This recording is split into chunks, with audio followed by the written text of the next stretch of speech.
నీకు favourite hero Nagarjuna గారట కదా, ఎందుకు ఇష్టము? కలవాలని పది తప్పిస్తున్నావు ఎందుకు? ఎందుకంటే నాకు బుద్ధి వచ్చిన కాడ నుంచి ఆ హీరో అంటే చాలా ఇష్టం.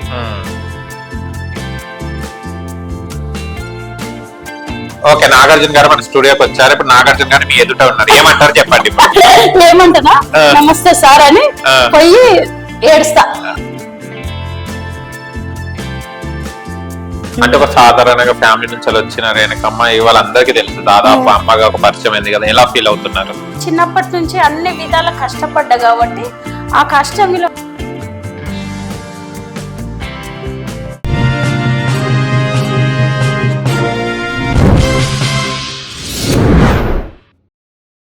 నీకు ఫేవరెట్ హీరో నాగార్జున గారట కదా, ఎందుకు ఇష్టము? కలవాలని పది తప్పిస్తున్నావు ఎందుకు? ఎందుకంటే నాకు బుద్ధి వచ్చిన కాడ నుంచి ఆ హీరో అంటే చాలా ఇష్టం. ఒక అన్నలా భావిస్తా. ఇక వాళ్ళ తండ్రి నాగేశ్వరరావు, అప్పుడు పాత సినిమాలు కూడా చూసేవాళ్ళు మా ఊళ్ళు. మా బాబాయ్ నాగార్జున లాగానే తయారయ్యేది అప్పుడు ఆ కాలాన. ఇక అప్పటి నుంచి నాకు అతను అంటే అభిమానం. చాలా మంచిగా స్మార్ట్గా ఉంటాడు, మంచిగా నవ్వుతూ ఉంటాడు. మనసులో ఎన్ని బాధలు ఉన్నా కూడా నవ్వుతూ ఉంటాడు. అలాగనే ఉండాలి అనుకుంటా. అలాంటి వ్యక్తి నాకు హీరో అంటే చాలా ఇష్టం. అంతే. శివ సినిమా చూసిన అప్పటికా నుంచి ఇష్టం నాకు. ఓకే, సైకిల్ చైన్ గుంజుతుంటే అప్పుడు శివ అమలతో ఆ సినిమా కాడ నుంచి ఆ హీరో అంటే నాగార్జున సార్ అంటే నాకు ఇష్టం. నా ఊపిరి ఆగిపోయాక ఇప్పటి వరకన్నా ఒకసారి అన్న ఆయనతో మాట్లాడాలి, సెల్ఫీ దిగాలి. ఆయన సినిమా తీస్తా వాళ్ళ అమ్మ పాత్ర అన్నది ఇవ్వాలన్న కోరిక. అమ్మ పాత్ర అన్న, అత్తమ్మ పాత్ర అన్న, అలాంటి అవకాశం రావాలని కోరుకుంటాను. ఓకే, నాగార్జున గారు మన స్టూడియోకి వచ్చారు. ఇప్పుడు నాగార్జున గారు మీ ఎదుట ఉన్నారు, ఏమంటారు చెప్పండి ఇప్పుడు. ఏమంటున్నా, నమస్తే సార్ అని పోయి ఏడుస్తా. ఎందుకు? అభిమానంతో ఏడుస్తా. ఆనంద పుష్పాలు. నాకు బుద్ధి రాక ముందటి నుంచి మీరంటే అభిమానం, ఒక అన్నలాగా అని చాలా సంతోషపడతా. ఇవన్నీ అసలుగా ఈ జన్మలకి ఏదద్దు అనుకుంటా నేను. ఉంటాయి కదా చిన్న చిన్న కోరికలు. చిన్నప్పటి నుంచి అన్ని కష్టపడి అన్ని బాధలు ఎలా వచ్చినావు, ఎవరికైనా చిన్న చిన్న కోరికలు ఉంటాయి కదా, నాకు కూడా ఉంటది కదా. మళ్ళీ ఇప్పుడు రాఖీ పౌర్ణమి వస్తుంది కదా, ఎలా ప్లాన్ చేసుకుంటారు? మీకు ఎంత మంది అన్నదమ్ములు? మీరు? నాకా ఒక్కరు. మీరు ఇద్దరేనా? ఇద్దరు చెల్లెళ్ళు ఉన్నారు, ఒక తమ్ముడు, అందరికన్నా చిన్నోడు. అచ్చా, ముగ్గురు అక్కల తర్వాత తమ్ముడు అన్నమాట. ఏ సినిమాలు బాగా చూసేవారు నాగార్జున గారి? ఏ సినిమాలు చూసారు మీరు? అదే శివ సినిమా. శివ నుంచి స్టార్ట్ అన్ని మనకు గుర్తుండేవి కదా. అదే.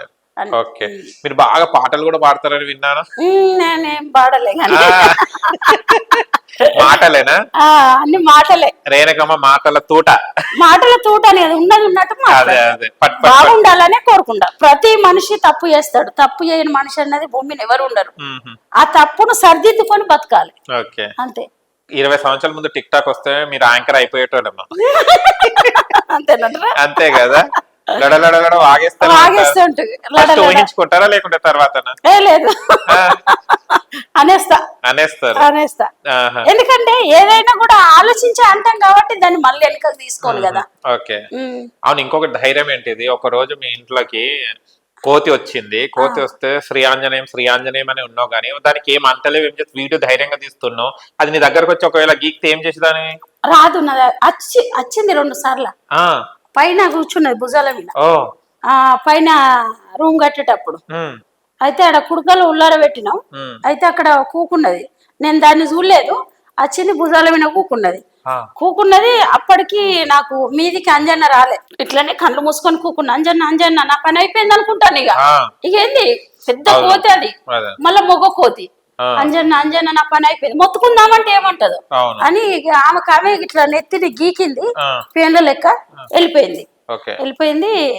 ఇక 2-3 రోజులకు భగవంతుడు అంజన్న నా మీదికి వచ్చాడు. 2 సార్లు నా మీద ఊకున్నాక అంజన్న వస్తాడు. ఎప్పుడు జయంతి అప్పుడు వస్తాడు, మాలేసుకున్నప్పుడు వచ్చింది. అది అయోధ్యకు పోయినాం, కాశీకి పోయినప్పుడు అయోధ్యకు పోయినప్పుడు అక్కడ వచ్చిండు అంజన్న. ఇక అంటే అప్పుడు రాడు. ఇప్పుడు రాడు, బ్రహ్మచారి కదా. ఎప్పుడు పడితే అప్పుడు రాడు. ఓకే, అది వచ్చిన పోయిన తర్వాత మీకు నాకు ఆయన మీదకి వచ్చింది. రేణుకమ్మ ఏం చదువుకున్నారు? నేనా బాల శిక్ష చదువుకున్నా. పెద్ద బాల శిక్ష. పెద్ద బాల, అప్పుడు ఆ బాల శిక్ష, ఇప్పుడు 5వ తరగతి అనుకో. అప్పుడు చదువు వేరు కదా. ఓకే, అప్పుడు అది ఇక మనకు అదృష్టం లేదు చదువు కానీ. మా పంపించింది నాన్న గాని, ఇక నేను మా ఫ్రెండ్ చూసుకుంటూ రాస్తుందని చెప్పిన వాళ్ళే అదే పలక అందుకొని కొట్టిన. అబద్ధం చెప్పింది. నాకు అబద్ధాలు అంటే అప్పటి నుంచి ఇష్టం ఉండదు. ఇక నాకు అబద్ధం మాట్లాడటంలో నేను అసలు వాళ్ళు ఎంత రక్త సంబంధమైన వదులుకుంటా. అట్లుంటది నాది. ఇక రాసుకుంటా చూసుకుంటా రాస్తుంది. రేణుకనంగానే కథం ఆమె టీచరు 2 చేతులు పట్టు అన్నది కొట్టింది. ఎర్రగా ఆతలు వచ్చినాయి. అదే పలక కట్టె పలక అప్పుడు ఇసిరిపెట్టిన, ఇక్కడ ఛిద్రం పడి రక్తం గారింది. నాన్న ఇక అప్పుడు మస్తు కొట్టిండు నన్ను. ఇక నాకు ఆ చదువు వద్దనే చీ అనుకున్నా. ఇక బయట కైకిలు పని పోయినా నేను. ఇంట్లో పని ఇక హోటల్ అమ్మ వాళ్ళది, హోటల్ పని చేసుకుంటా బయట పని పోయేది. ఓకే, అంటే ఒక సాధారణంగా ఫ్యామిలీ నుంచి వచ్చిన రేణుకమ్మ వాళ్ళందరికీ తెలుసు దాదాపు అమ్మగా ఒక పరిచయం అయింది కదా, ఎలా ఫీల్ అవుతున్నారు? అందుకే ఎట్లా ఫీల్ అవుతానంటే చిన్నప్పటి నుంచి అన్ని విధాల కష్టపడ్డా కాబట్టి ఆ కష్టం విలువ తెలుసు. ఆ ప్రేమలు అవన్నీ అభిమానాలు, ఎవరితో ఎట్లుండాలి, ఎవరితో ఎట్లా మాట్లాడాలి, మనకి ఎంతున్నా కూడా పెద్దలను గౌరవించాలి అనే విధానం నేను నేర్చుకున్నా. మా అమ్మ నాన్న నాకు నేర్పియలే, నా తెలివితో నేను నేర్చుకొని ఇప్పుడు అప్పుడు అలాగనే ఉన్నా. మనకు డబ్బు ఉంటే దాచుకుందాం కానీ అహంకారాన్ని అంచుకోవాలి, ప్రేమను నలుగురితో పంచుకోవాలి. అప్పుడే మనసులో ఉన్న బాధలు పోతాయి. అందరినీ గుడ్డిగా నమ్మద్దు.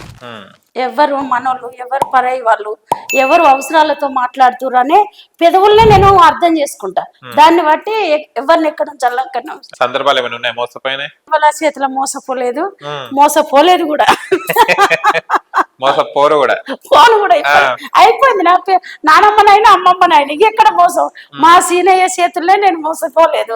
ఇంత ఉన్నా కూడా ఇంత హుందాగా ఉండి కూడా అంటే అందరితో కలిసిమెలిసి మాట్లాడతారు. అలాంటిది లేదు ఎందుకు? నాకు ఉండేది అట్లా ఈగో ఉండేది. నాకేం తక్కువ ఉంది. ఇది మనం కష్టపడితే వచ్చింది. కష్టపడితే ఏ రకంగానైనా ఏదైనా కొనుక్కోగలుగుతాం. కానీ మంచితనాన్ని, మనసుల్ని కొనలేము కదా. ఆ మంచితనం మన మనసుతో సంపాదించుకుంటాం. అది నేను పోగొట్టుకోను. ఈ డబ్బు ఏ రకంగానైనా మనం సంపాదించుకుంటుంటది. అది మనం రేపు పోయిన రోజు అది మన ఎంబడి రాదు. కానీ ప్రేమ మాత్రం మిగిలిపోతుంది. మనం లేకున్నా కూడా ఎప్పుడో మాట్లాడుకునేటప్పుడు ఎప్పుడో టాపిక్ వస్తుంది, అరే పలానా వాళ్ళు ఉంటే మంచి వాళ్ళు ఉండరా అని, ఆ పేరు చాలు నాకు. అదే నేను కోరుకున్నా. రేణుకమ్మ ఏముంటుంది బాగా? చికెన్ వండుతా, చేపలు, మటన్. ఓకే, ఇక సాంబారు, పప్పు కూరలు కండేటియే, ఇవి ఎప్పుడో ఒకసారి అనుకుంటాం. పప్పులు అవి ఎప్పుడోసారి లేదు, చికెన్ మటనే ఎప్పుడో ఒకసారి, ఎక్కువ తినము. ఈ పప్పులు కాయగూరలే ఎక్కువ అనుకుంటాం మేము.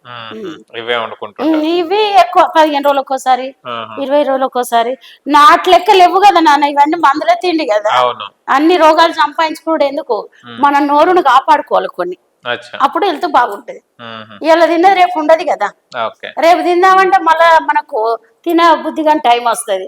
ఎందుకు కొంచెం నోరు కాపాడుకోవాలి, ఆరోగ్యాన్ని కాపాడుకోవాలి. అది చాలా తీర్థయాత్రలకు కూడా వెళ్తుంటావు. దేవుళ్ళు అంటే బాగా ఇష్టం. ఏ దేవుడు అంటే బాగా ఇష్టం? శివుని తర్వాత అంజన్న, ఎల్లవ తల్లి, ఇవన్నీ నా ఏడుకొండల వాడు. ఇవన్నీ భూమి మీద ఏ దేవుడు ఉన్నాడో అన్నిటిని ప్రేమిస్తాను, అన్నిటికీ మొక్కుతాను. ఎక్కడికి వెళ్ళారు? అన్ని జాతరలు తిరిగిన, కాశీకి పోయినా, అయోధ్యకి పోయినా, షిరిడికి పోయినా, ఇంకా కంచి కామాక్షి, అన్ని అప్పుడు అన్ని దింపుకొచ్చిండు మా సారు. ఇక ఇప్పుడు నడవలేము, ఇక్కడ తిరిగే వరకే కాలు మోసొస్తుంది. అప్పుడు అన్ని దింపిండు ఆయన బాగా. అందుకోసం ఆయనకు ఎప్పుడు బాగుండాలనే కోరుకుంటా. ఆయన కరికాలు ముళ్ళు అంటకుంటా ఆ దేవుళ్ళ దీవెన ఉండాలని కోరుకుంటాం. ఆయన మంచిగుంటే నేను బాగుంటా, నా కుటుంబం బాగుంటది, నాతో పాటు నన్ను నమ్ముకున్న వాళ్ళు కూడా బాగుండాలని కోరుకుంటా. ఓకే, అంటే చూస్తే గనక మనకు టిక్ టాక్ లో మీకు 8 లక్షల పైన ఉండే ఫాలోవర్స్, ఇప్పుడు ఇన్స్టాలో చూస్తే కొంచెం తగ్గింది. ఎందుకు కావచ్చు? అంటే నేను గ్యాప్ ఇచ్చినా కదా, ఇప్పుడు నేను సంవత్సరమే మళ్ళీ తీయబట్టి. అవును, అప్పుడు ఇక మొత్తం బంద్ చేసిన కదా. అయితే అప్పుడు టిక్ టాక్ బంద్ అయినాక వెంటనే తీద్దామంటే అప్పుడు ఈ ఇన్స్టాగ్రామ్ తీస్తే అంత కామెంట్ పెడతారు, అందులో ఈ ఇల్లు ఉండదు, అన్ని చెడు కామెంట్లు పెడితే బాధపడు ఉంటదని మా పిల్లలు అద్దన్నారు. ఇక ఎన్నొద్దులు అందరికి ఫేమస్ అయినావు, అందరు నేను బయటకు పోతే గుర్తుపడతారు, సాలరా నువ్వు మంచిగా ఉన్నావు అని అన్న వాళ్ళే అట్లా బంద్ చేసిన. మళ్ళీ ఇప్పుడు సంవత్సరం అయిపోయింది, మళ్ళీ స్టార్ట్ చేసిన. అందరు ఉండే అమ్మ నెంబర్లు ఉన్నాయి కదా, అమ్మ మీ మాటలు వినాలే, మీరు మంచిగా చెప్తారు మా అమ్మలాగా అని అన్నట్లే నేను మళ్ళీ సంవత్సరం అయింది మళ్ళీ తీసుకున్నా. మళ్ళీ అదే పేరు కంటిన్యూ అవుతుంది, రేణుకమ్మ ఇన్స్టా. ఓకే, ఇన్స్టాలో కూడా వైరల్ అవుతుంది. అయినందుకు అది నా కోరిక ఒకటి, నాగార్జున సార్ని కలవాలి అన్న కోరిక కావాలి. ఇది ఇన్నొత్తులు చేసిందంత ఒకటి, సార్ని కలిసేది ఒకటి నాకు. కలవాలని ఎల్లవతల్లిని మనస్ఫూర్తిగా కోరుకుంటున్నాం. అంటే అంత అభిమానం అన్నట్టు ఉంటది కదా అది. ఓకే, ఇప్పుడు టిక్ టాక్ లో చాలా మంది మీకు పరిచయం అయ్యారు కదా, దాంట్లో ఫస్ట్ మీకు క్లోజ్ అయిన ఎవరు? నేను అందరినీ సమానమే చూసిన, ఇట్లా క్లోజ్ అది దాని ఏం లేదు. కానీ అప్పటి మందిలా అందరూ నాకు మంచి బిడ్డలు కొడుకులే, కానీ ఉంటారు కదా అందరూ, మనం అర్థం కాలేము కదా అందరికి. మన కడుపులో పుట్టిన వాళ్ళకే మనం అర్థం కావు, వాళ్ళు మనం చెప్పినట్టు వినరు. బయట వాళ్ళకి మనం ఏం అర్థమవుతాం, అందరూ నాకు సమానమే. కానీ ఇప్పుడు టిక్ టాక్ నుంచి ఇన్స్టాగ్రామ్ వరకు నా కొడుకు వ్యక్తి, ఈ కొడుకు ఇంకొక కొడుకు బిట్టు ఉన్నాడు. ఈ ఇద్దరు కొడుకులు నాకు మీ హైదరాబాద్ వస్తే నాకు గన్మేను లెక్క. మా అమ్మ నేను ఇంటికి పోయాక వాళ్ళు ఎవరది పేర్లు ఏంటి మీ కొడుకుల? బొంబాయి రాజు అని కొడుకు ఇక్కడనే ఉంటాడు హైదరాబాద్. నేను వస్తున్నా అంటే చాలు, నేను ఇంటికి పోయాక ఫోన్లు చేస్తాడు. ఒకవేళ ఆయనకు వీలు ఉంటేనేమో నన్ను కలిసినందుకు వస్తాడు, వీలు లేకుంటే మా అమ్మ ఎక్కడికి పోతానో వేడున్నావు మళ్ళీ ఇంటికి పోయాక తెలుసుకుంటాడు. ఇంకొక ఆయన బిట్టు అని ఉన్నాడు, ఆయన ఇప్పుడు ఎక్కువ ఆయన బిజీ అయిపోయాడు. ఇప్పుడు టిక్ టాక్ లో బాగుండే, ఇప్పుడు ఆయన బాగా బిజీ అయిపోయాడు. ఇన్స్టాల్ అంటే ఇప్పుడు ఈ కొడుకే బొంబాయి రాజా. నేను ఎక్కడున్నా ఫోన్ చేయడం, ఇట్లా ఉన్నావు అమ్మ, పోతాను ఉంటాను, వచ్చిన పని అయిపోయిందా, తిన్నావా అన్నం అని వస్తాడు, బస్ స్టాండ్కి వస్తాడు. వీలు కాకుంటే ఫోన్లు చేస్తాడు, అన్నం తినబెడతాడు, తిన్నావా అని అడుగుతాడు. అది నాకు చాలు, ఆ ప్రేమ చాలు నాకు, దేవుడు ఇచ్చిన గొప్ప ప్రేమ. లేదు అప్పుడే, అంటే అప్పుడు ఒకసారి 2 సార్లు బషీర్ మాస్టర్ అని ఏదో ఈవెంట్ పెడితే ఒకసారి 2 సార్లు వచ్చిన. ఎలా అనిపించింది అందరిని ఇక అప్పుడు బాగా నేను ఫేమస్ కదా, అమ్మ అమ్మ అని అందరు ఇక పాపం వీడియోలు తీసుకునేది. అమ్మ నాకు ఒక వీడియో, అమ్మ నాకు ఒక సెల్ఫీ, అందరూ తీసుకున్నారు. కానీ అప్పట్లో టిక్ టాక్ ఉన్నప్పుడు చాలా మంది మనకు ఫాలోవర్స్ ఎక్కువ ఉంటారు, కానీ ఒక్కడు కూడా ఫాలో కాకపోయాడు. అదేందో అదొక బిల్డప్ ఉండే అప్పుడు నాకు నేనే స్వార్థం అన్నట్టు ఫీలింగ్ ఉంది. ఓకే, నాకు కూడా ఫాలో కావాలంటే కాకపోయేది, వీళ్ళ ఫాలో అవుతారు కదా. ఈ ఫాలోవర్స్ ఏమో వేల లక్షలు ఉంటారు, వీళ్ళు చూస్తేనేమో 2, 3, 10, 15 ఉంటాయి. ఇప్పుడు కూడా ఒక్కొక్కరు వాళ్ళు లక్షలలో ఉన్నారు, వాళ్ళు ఒక్కరు కూడా ఫాలో అవుతారు. అదేందని అదే కదా, అంటే దేని ఎందుకు వాళ్ళకి అంత మేమే పెద్ద గొప్ప, మేమే అంత మంచిగా ఎదిగిస్తున్నాం అన్నట్ట. అదే కదా. కానీ చాలా మంది ఇన్స్టాగ్రామ్ లో చాలా చెడిపోతున్నారు బిడ్డ. ఎందుకంటే ఈ ఆడోళ్ళు కొందరు వాళ్ళ మాటల్లో పడిపోయి జీవితాలు నాశనం చేసుకుంటారు. ఇది ఓన్లీ టైం పాస్ గా వాడుకోవాలి. కొందరు వాళ్ళ క్యారెక్టర్లను, వాళ్ళ ఉన్న దాంట్లో కొంచెం బయట నేను ఫేమస్ కావాలను, అట్లా నేను బయట ప్రపంచానికి తెలవాలని ఈ శరీరాన్ని కూడా మర్చిపోయి తీస్తారు. అట్లా బాగుండదు కదా నాన్న. ఇప్పుడు ఇవాళ నువ్వు ఒక్కదాని కోసం సంతోషం, నీ ఇంటి ఫ్యామిలీ వాళ్ళు ఉంటారు, ఆ వీడియోలు అందరికి పోతాయి కదా. మళ్ళా నీ ఇంట్లో నువ్వు ఎట్లుంటానో తెలియదు, కానీ ఆ వీడియోలలో నువ్వు తప్పు చేసిన దాని లెక్క అయిపోతుంది. నిజమా లేదా? అలా చేయొద్దు దయచేసి.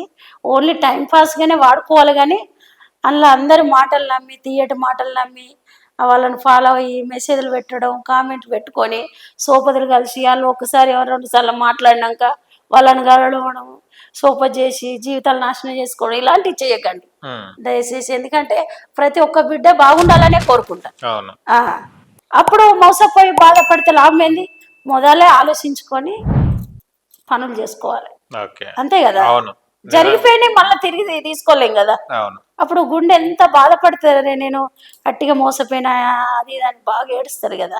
ఎందుకు మన చేతులారా మనమే నాశనం చేసుకుంటాను, అలా చేసుకోవద్దు కదా. కొన్ని మన జీవితంలో కొన్ని మనం మార్చుకోవాలి, కొన్ని మన కుటుంబం కోసం వదులుకోవాలి. మనం బాగుండాలంటే కొన్ని మనకు నచ్చినవి కూడా వదులుకోవాలి, అప్పుడే మన జీవితం బాగుంటది. అప్పుడు మనకి ఇష్టమైన కావాలన్నప్పుడు ఇయ్యడు, నువ్వు కష్టపడుతుంటే తర్వాత వస్తాయి.